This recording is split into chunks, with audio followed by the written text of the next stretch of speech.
There's no denying, the new PlayStation is weird looking. Forget what the PS5 looks like just for a moment, we'll come back to that in a minute. Take a look at the games. Dude, fixing the subways made the app blow up! You have so many requests! The speed, the fluidity, the sharpness of the graphics. The next gen is finally here, and I can report that while it's not a massive leap over the current generation, there's enough here to get excited about.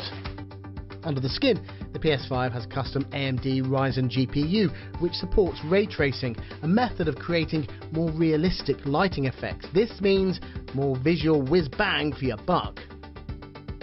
And it has an 825GB SSD, which means load times should be drastically reduced.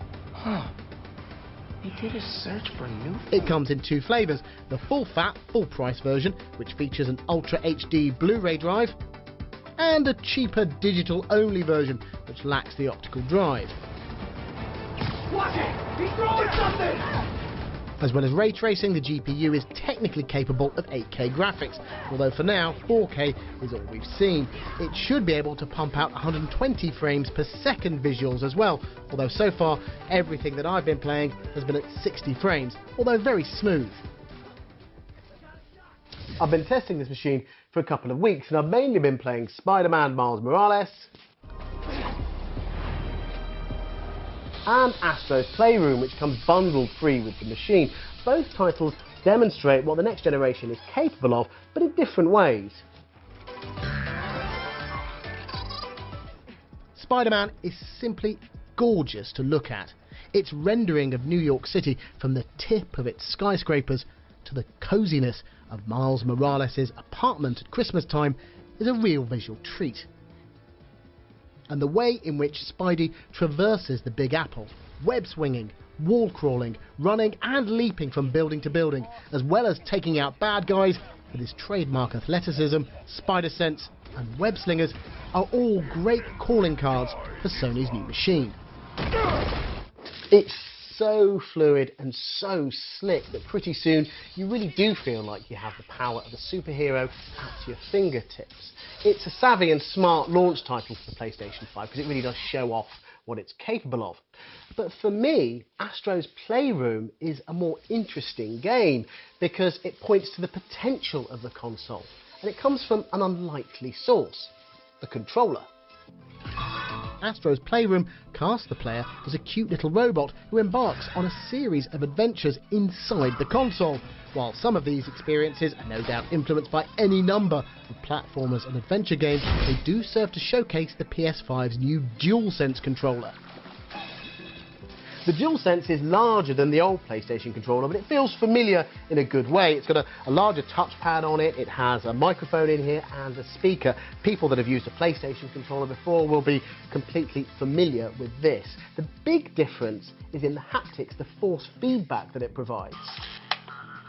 Controllers have shaken about and moved in our hands for years now, but the DualSense really does take this to the next level. It provides much more nuanced and subtle feedback in your hands, which really does add to the experience.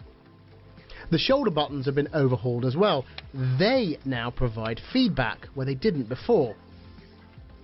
So here I have to use my little robot to pull out this cable, and I can feel the feedback and the elasticity of the cable through the controller. It feels weird to be impressed by that, but I really am.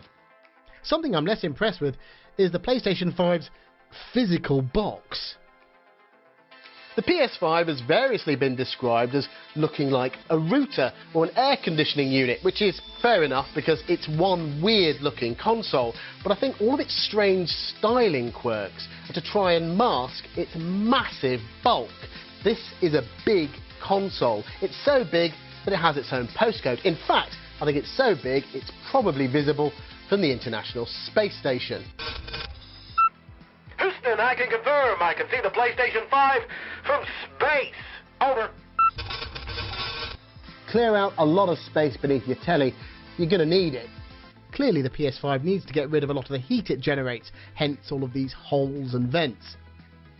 on the whole, it's quite a quiet machine. It doesn't make that much noise, but it is a bit noisier than its rival, the Xbox Series X. I have heard the fan in this spinning up every once in a while. That being said, it is quieter than the old PS4. That made so much noise it was like listening to a bag of hammers being chucked into the intake of a jet engine. The PlayStation 5 is backwards compatible with the PS4, and about 99% of titles from the older machine should be playable. And some backwards compatible games will receive performance enhancements on the PS5 with more stable or smoother frame rates and faster loading times. Both next-gen consoles, the Xbox Series X and the PlayStation 5, really need those big back catalogues at the moment, because launch games which are designed specifically for the next gen are a bit thin on the ground. There are lots of cross-generational titles launching, games which can be played on the current gen as well as next-gen machines.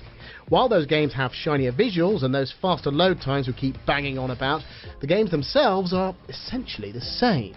We're going to have to wait for developers to get to grips with the PS5 before we witness titles which fully exploit the machine's capabilities. So, you have to ask yourself if you want to absolutely positively invest in the next gen now, or wait a little bit until there's a much stronger lineup of games. This is an evolution rather than a revolution, but on this evidence, it's off to a strong start.